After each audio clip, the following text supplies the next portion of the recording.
incredibly well camouflaged snakes, the puff adders. And this is only the second one we've been able to show you.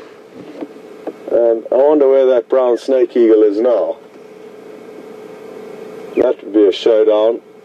This is a highly venomous snake, and I'm hoping it's going to continue slithering along, and then we can try and get another visual. But I fear that it may seek refuge in all this leaf litter. You would have noticed that it's got incredibly beautiful patterns on its body, but those patterns help it blend in very well, and especially in leaf litter like this. Creep forward.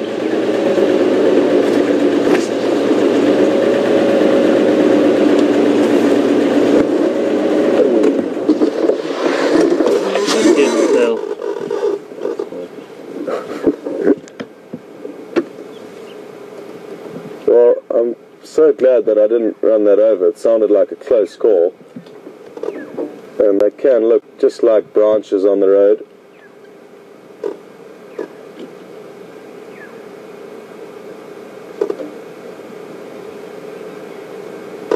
Like I say, we are going to just wait patiently. There is a chance it may continue slithering about. But I am concerned that after this close encounter with us, it may be wanting to hide out in all this leaf litter.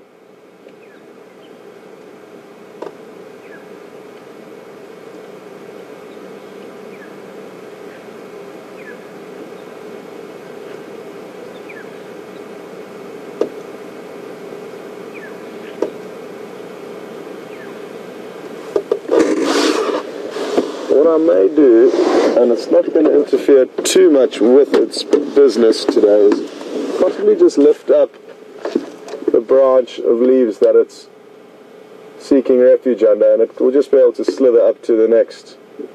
Oh, no, I can see it there, it's moving, it's beyond it already. Got it there? Yep.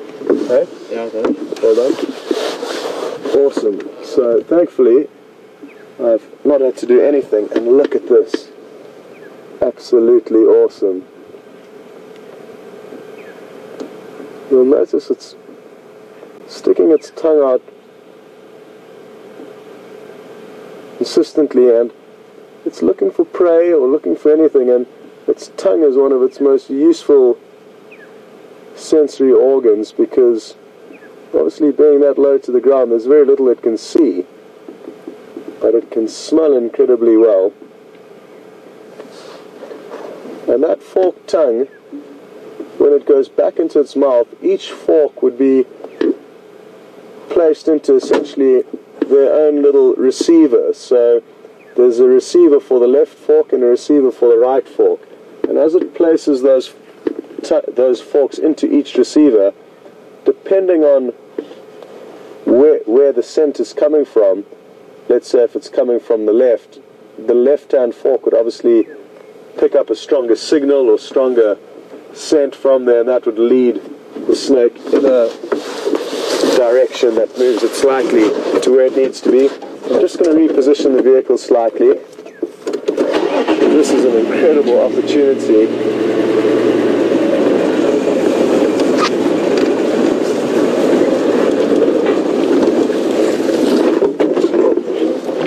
How are we looking there?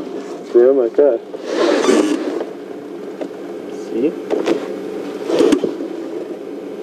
How incredible is this camouflage? And you'd notice that when Wium was zoomed out, it would be impossible to see it. I cannot believe how fortunate we've got.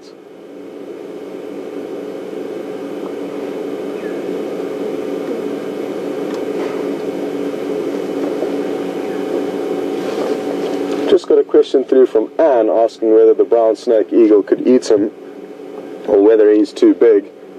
And no, I think the brown snake eagle would certainly be able to eat him. He's just about the perfect size for that eagle. Look at how beautiful those markings are. Now a little bit more about the venom of this snake. It's highly cytotoxic, which means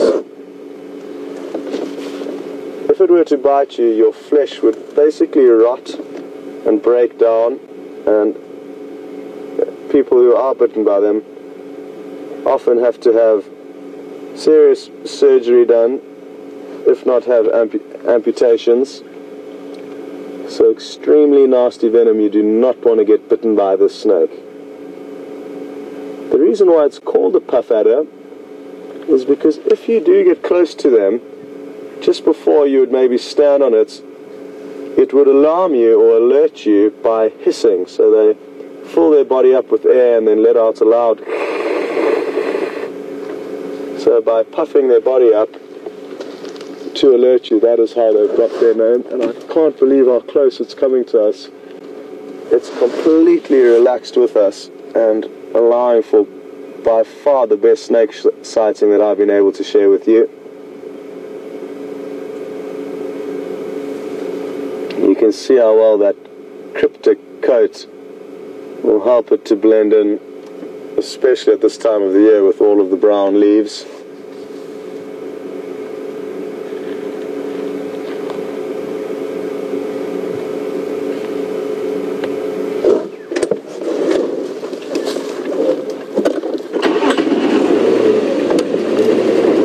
Now you'll realize how close it's coming to us by the fact that I've had to reverse the vehicle. Renee on Twitter is interested to know whether this is a youngster, and I wouldn't say that it is. It's quite large for a puff adder, especially in this area now.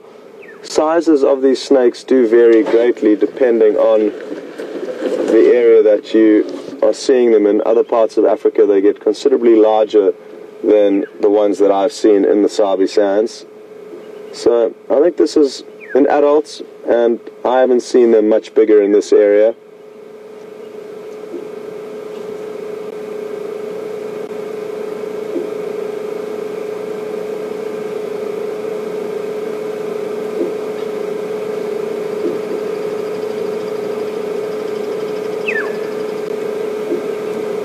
Also notice as it's moving, it's not really slithering in a serpentine motion like most snakes would. It moves in a caterpillar-like motion where it uses its ribs to pull itself forward.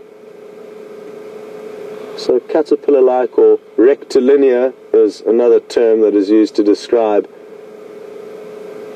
their method of moving, and it can be useful when seeing tracks of snakes crossing the road.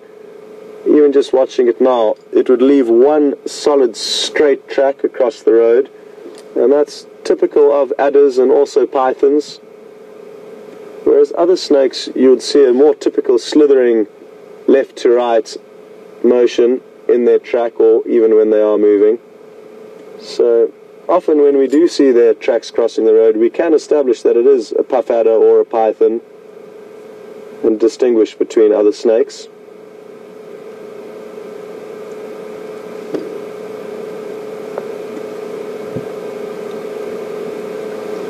Imagine if we saw it catch something. That would be the ultimate show. But there doesn't seem to be too much prey around here. I'm just loving the fact that we are being able to watch it, and was concerned that it was going to hide out under that leaf litter when we initially found it.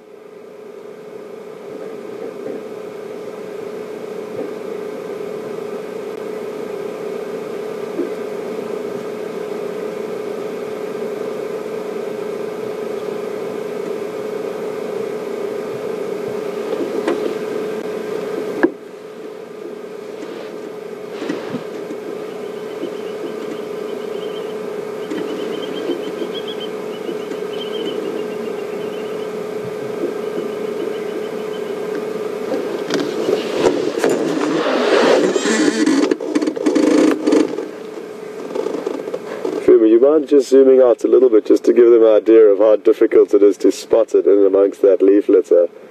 Perfect. I mean,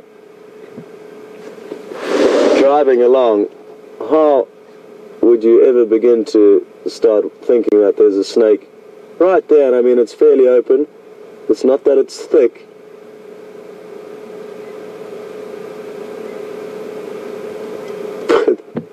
But it requires a serious zoom and the knowledge, prior knowledge that it's already there to be able to find it.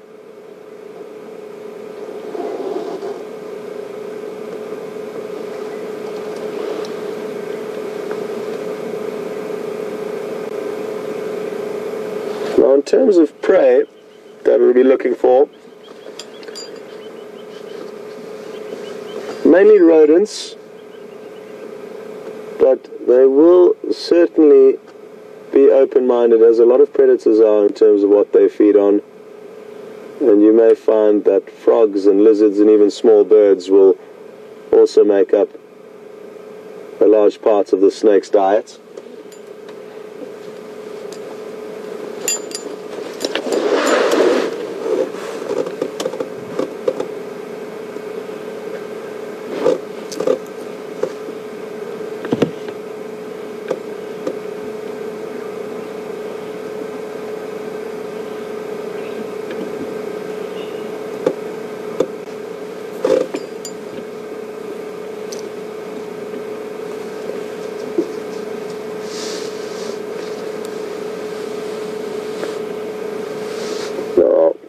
In terms of length, the snake is probably around 20 inches in length, maybe a little bit longer, maybe about 24 inches, I would say. Maybe about 2 feet in length, maybe just a little bit longer would be my estimate. In terms of thickness, the thickest part of its body would probably be that of a golf ball, I would say.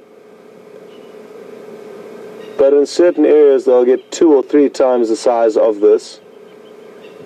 But in my history in the Sabi Sands, we haven't really got the biggest puff adders in this area. And it is interesting how the same species of animal will vary greatly depending on where you find it in Africa.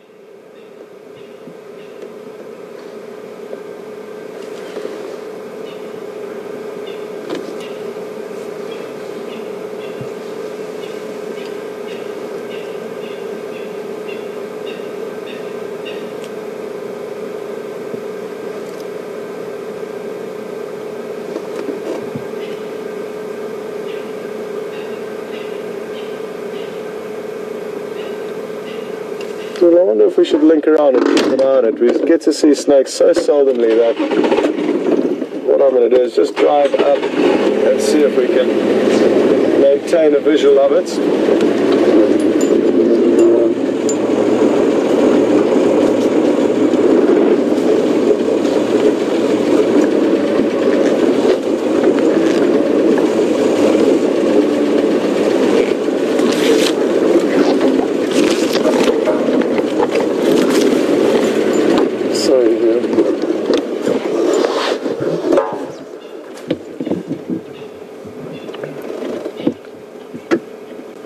To be a little bit patient, but it is going to pop out.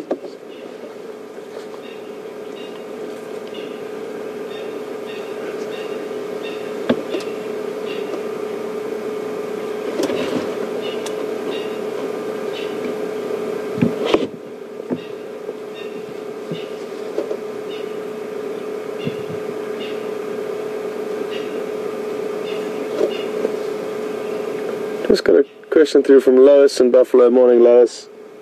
And Lois is interested to know how often the snake would have to feed.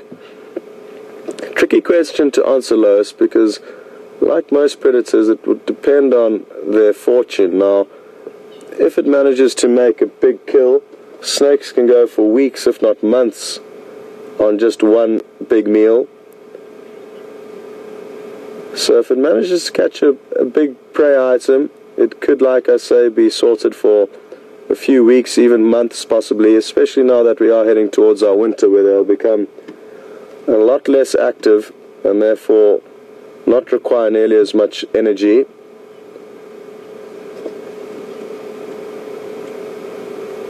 So you probably find they do the majority of their hunting in the summer, and very little in the winter. And this makes sense because the summer will be a lot warmer, which suits a cold-blooded animal. They need warmth from the sun to be able to move effectively. And therefore this guy is probably looking for one of its last meals before it does get too cold.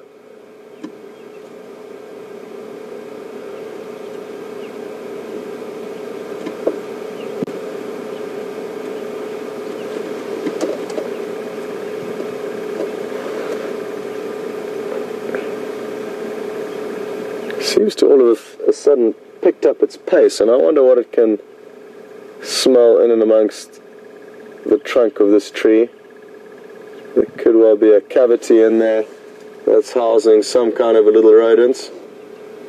There seem to be a few small holes at the base of that tree. So maybe there's something tasty for it to eat in there. I'll try and reposition the vehicle one last time.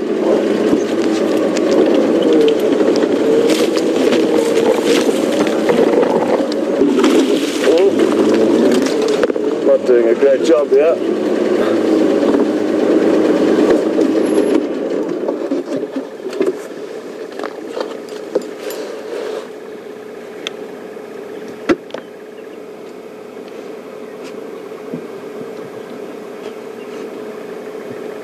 Okay, well, it appears to have,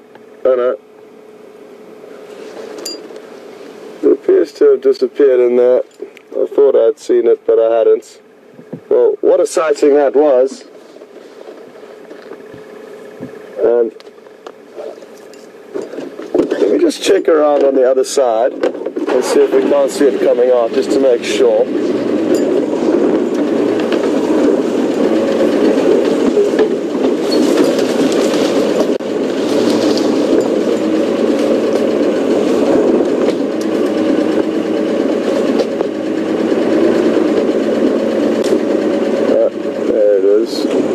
It has indeed popped out.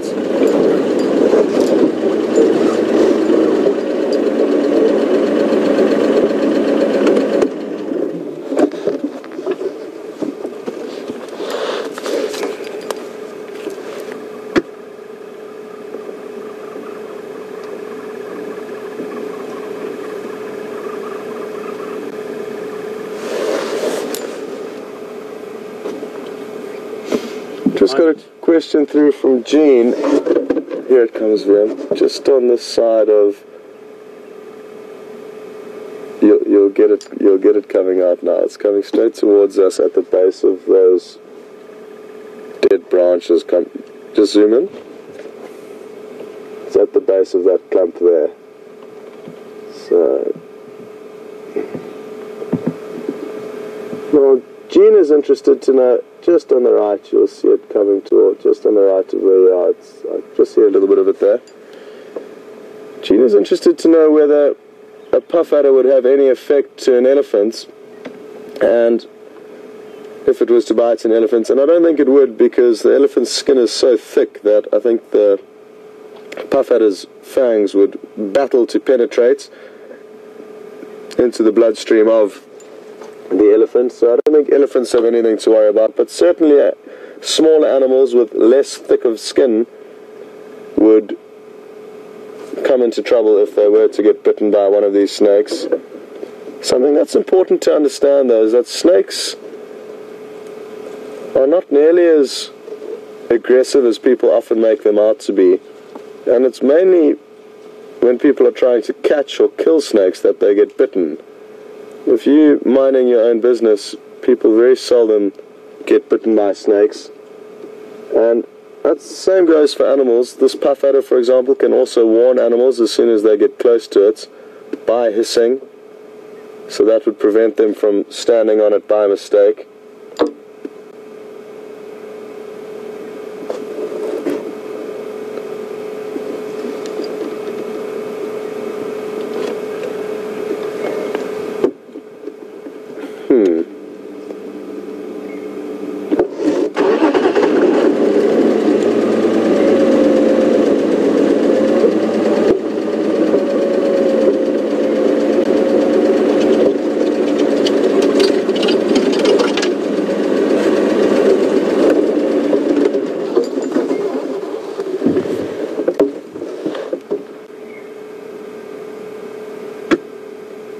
just got a question through from Chris in South Australia, and Chris is interested to know whether I've ever had to remove any snakes out of camps or lodges that I've worked at. And yes, on numerous times we've had to remove a variety of different snakes from the camps, so it is something that happens from time to time, and there are certain snakes that enjoy the infrastructure around lodges, so thankfully I enjoy catching snakes provided I've got the right tools. It's very good excitement. So yes, occasionally we do catch snakes, and there's a whole network of tunnels and holes that I think the snake is investigating for any potential prey. I've lost vision of it now, and it could well have slithered down into one of these holes.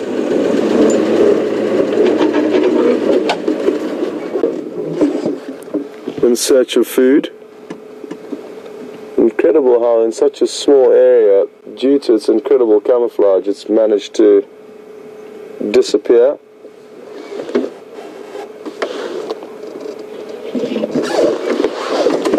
Well, wasn't that a great sighting? And thanks very much to Wium for spotting the leopard. So the puff adder. It's often leopard that he spots, but this morning it was a puff adder. So I hope you thoroughly enjoyed that. Our last sighting of a puff adder, which was the first one that I've managed to show you, was at night, and a very brief glimpse of it slithering across the road, whereas this morning we've really got to spend some quality time with this individual, and very, very fortunate that that has happened. But yeah, let's cut back to Brent and see what he's been up to for the last while, and we'll